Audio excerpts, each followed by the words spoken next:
부자들은 경제신문을 읽는다. 오늘 경제만한 또 어떤 이슈들이 나와서 우리 증시에 영향을 미치고 있을까요? 살펴보겠습니다. 김권진 차장 오셨네요. 차장님 어서 오세요. 네, 안녕하십니까? 네, 저희가 짚어볼 내용 중에 첫 번째로는 저 시장 이슈를 뽑아봤어요. 네, 일단 코스피가 상승세를 기록하고 있습니다. 외국인과 기관의 좀 수급이 아주 강하게 나타나고 있는 건 아닙니다만 일단 긍정적인 움직임 보여주고 있어요. 뉴욕 증시가 올라선 영향을 받고 있고요. 저는 개인적으로 삼성전자, SK하이닉스, 삼성전기, LG전자 이런 쪽으로 매수가 들어오는 게 상당히 반갑고 긍정적으로 느껴집니다. 외국인의 순매수 상위 종목을 들여다보면 대다수가 IT 종목이에요. 이들이 많이 빠졌다. 실적은 좋은데 빠졌다라는 것에 많이들 공감을 하는 것 같고요. 밤에 뭐 인텔, 마이크론 테크놀로지, 퀄컴, 엔비디아, 미국에서도 또 반도체 종목이 올랐습니다. 반도체 대형 종목들 지금 사도 될지 조금 뭐 1월에 진작 사신 분들이라면 뭐 들고 가시겠지만 지금이라도 사도 될지 어떻게 보시는가요? 우선은 긍정적으로 보는 게 맞지 않나라는 얘기를 해드리겠습니다. 실제 어디가 지금 현재 움직이고 있습니까? 결국은 시장의 키포인트는 바로 외국인이다라고 생각을 하셔야 될 것 같고요. IT가 실적이 어떻게 보면 저점에 온 것 같다라는 얘기를 하고 있는 것 같습니다. 실제 1분기 실적까지는 별로 좋지 않을 거다라는 건 다 알고 있는 이슈. 그런데 어떻게 보면 이게 저점이 될 수 있겠네? 이미 어떻게 보면 2월에 중순까지 왔고 불과 한 달 정도면 저점 다지기가 분명히 나서질 거야라는 이런 이야기인 것 같고요. 밸류에이션 따는 이미 사실은 좀 싸다라는 얘기가 생각을 할 수 있을 것 같습니다. 뭐 삼성전자, SK하이닉스 이런 밸류 따 같은 경우는 시장 밸류보다 더 싸게 지금 현재 거래가 되고 있다는 것만으로도 주가 흐름은 좋다라는 거 얘기를 해드리겠고요. 삼성전자가 한 3, 4일 전에 그런 수급이 살짝 바뀌었었습니다. 그러면서 이거 뭐야? 거의 마무리가 됐나라고 했지만 하루 만에 다시 외국인들이 다시 강한 매수가 들어오기 시작했고 어제도 또 200만 주 가까이 되는 이런 매수가 들어왔다라는 거 좀 중요하게 생각하셔야 될 것 같고요. 오늘 오전만 하더라도 그냥 강하게 지금 현재 매수가 들어오고 있는 모습이다라는 거. 이게 이어지면 삼성전자는 결국은 전고점으로 아마 돌파가 되지 않을까라는 생각을 할 수 있을 것 같습니다. 즉 대형주들 지금 현재는 모멘텀이나 이런 거 다 필요 없는 것 같습니다. 단지 수급이다라고 생각을 하셔야 될 것 같고요. 지금 현재 수급이 쏠리고 있는 곳은 IT 대형주가 분명히 맞다라는 얘기를 드리겠습니다. 그럼 심플하게 사도 된다? 사도 된다라는 얘기를 드리겠습니다. 알겠습니다. 첫 번째 IT 쪽에 대한 이야기 나눠봤고요. 두 번째는요. 김권진 차장님, 블랙핑크 좋아하세요? 제가 소녀시대 시대의 이후로 너무 오래전 아닌가요? 좀 아이돌을 제가 사실 많이 모르는데 제 애들이 뭐 블랙핑크보다는 트와이스들, 투둥이들을 상당히 좋아해서 저는 항상 집에서 가면 제가 딸이 둘이 있는데 투둥이들 얘기를 상당히 많이를 하더라라는 거 얘기를 해드리겠습니다. 투둥이들, 아재 느낌이 훨씬 나기도 하는데. 네. 투둥이 아재가 얘기하는 거구나. 네네. 블랙핑크 얘기해볼게요. 이 블랙핑크가 미국 LA에서 지난주에 첫 공연을 가졌어요. 그런데 뭐 성황리에 잘 끝났고 토크쇼도 했고 이런 식으로 미국 진출에 첫 축보를 터뜨렸다라는 소식이 들려왔습니다. 우리 미국 진출에 축보를 터뜨린 BTS 생각나잖아요. 네, 그렇죠. 제2의 방탄이 될 수 있을까? 이에 대해서 많이들 좀 기대를 하고 있는 것 같아요. 상반기에 공개된 공연이 21회로 예정이 돼 있다고 해요. 블랙핑크가 지난해 전체 했던 공연이 10회였는데 올해는 딱 6개월 동안 21회. 그렇다면 당연히 공연 수익 짭짤하겠죠. 신곡도 3월에 나올 수 있다라는 기대도 있고요. 그래서일까요? 일단 KTB 투자증권에서는 목표 주가 59,000원으로 YG엔터가 그에 대한 수혜를 볼 수 있을 것이다 이야기를 하고 있습니다. 잘 키운 아이돌 하나 뭐 열아들 안물 없다 이런 얘기 하잖아요. 어떻습니까 YG엔터? 우선 YG엔터테인먼트한테는 좀 아주 좋은 뉴스다라는 얘기를 해드리겠고요. 실제 블랙핑크 같은 이런 좀 이제 성장하는 이런 아이돌이 확 떠버리면 분명히 이 수익 배분 구조 자체가 엔터테인먼트사가 훨씬 더 유리하게 가져가게 되어 있는 계약이 맺어져 있을 겁니다. 실제적으로 뭐 또 하나의 이슈가 있는 게 바로 이 빅뱅이 어떻게 보면 이제는 바로 제대를 하고 근데 제대를 하고 이제는 하반기 정도에 컴백을 할 것 같은데 그렇게 되면 YG 어떻게 보면 그동안 공백기가 사라질 수 있는 이런 이슈가 된다라는 거 얘기를 해드리겠습니다. 지금 성장은 분명히 블랙핑크에 대한 이런 이슈가 나올 것 같고요. 주가의 흐름은 블랙핑크가 혹시나 이제 빌보드 차트에 메디 안에 올라왔다 이런 얘기가 나오기만 하면 블랙핑크에 대한 이런 이슈 때문에 YG 엔터테인먼트는 분명히 긍정적으로 보셔도 될 것 같고요. 우리가 삶이 질이 좋아질수록 어떻다? 바로 놀고 먹고 즐기자에 관련된 주식들은 분명히 움직일 거다. 거기에 대표적인 컨텐츠를 제공하는 곳이 바로 이 YG 엔터테인먼트 같은 엔터테인먼트 사다라고 생각을 해주시면 될 것 같습니다.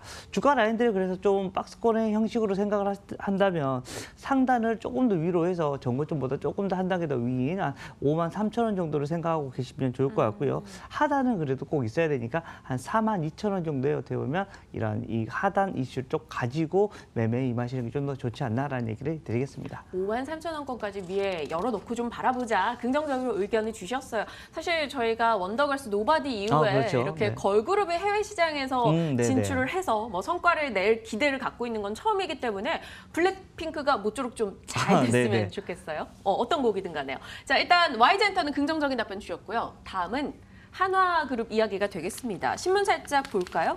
잡으면 커진다. 한화의 M&A 매직이라는 기사가 하나 나왔어요.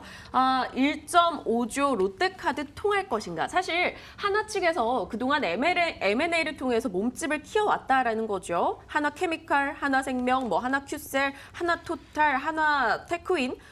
이번에 롯데카드까지 인수를 하게 된다면 금융 라인업이 강화돼서 한화에는 충분히 계열사 시너지가 날 수 있다라는 의견이 이번에 나오고 있는 겁니다.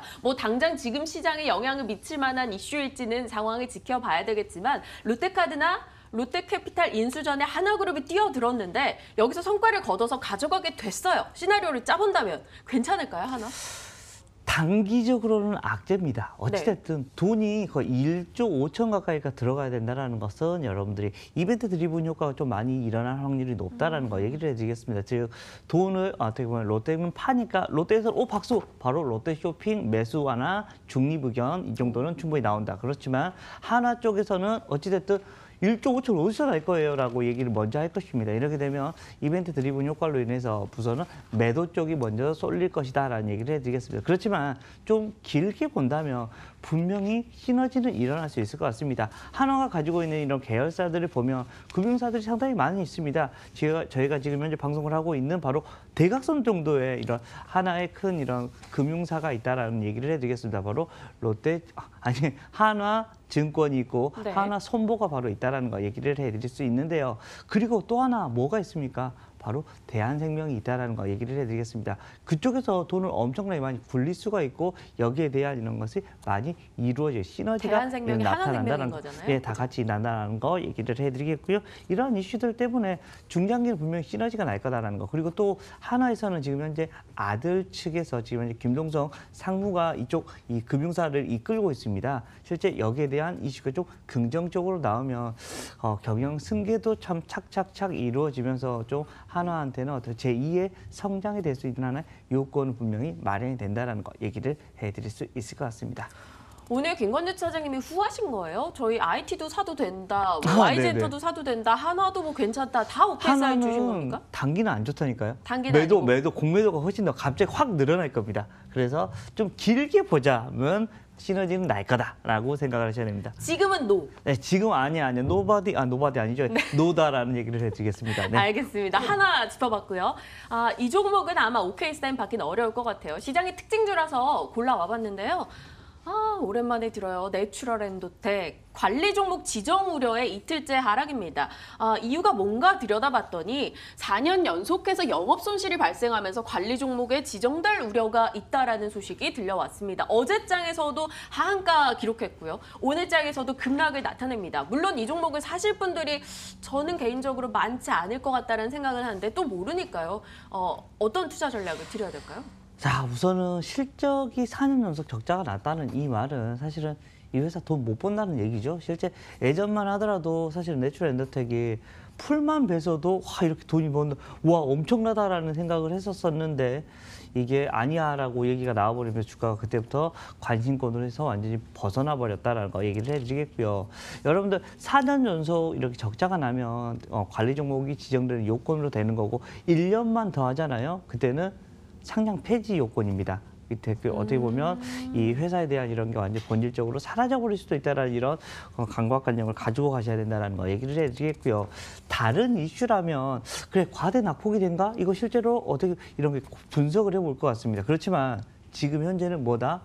실적입니다. 실적이 깨졌단 말은 사실은 뭐 주가가 계속해서 뭐 돈 벌려고 있는 회사인데 돈을 못 번다는 거 아닙니까? 이렇게 되면 성장성이 있을까라는 얘기, 물론 뭐 자산 가치 얼마나 있을까라는 그런 고민을 하게 되고요. 이거는 내추럴 엔더텍 같은 경우는 그동안은 성장 앞으로는 좋아질까 이걸로 많이 주가가 어떻게 보면 형성이 돼 있었는데 이게 지금 현재 좀 물음표가 찍히기 시작하신 거다라고 생각하셔야 될 것 같고요.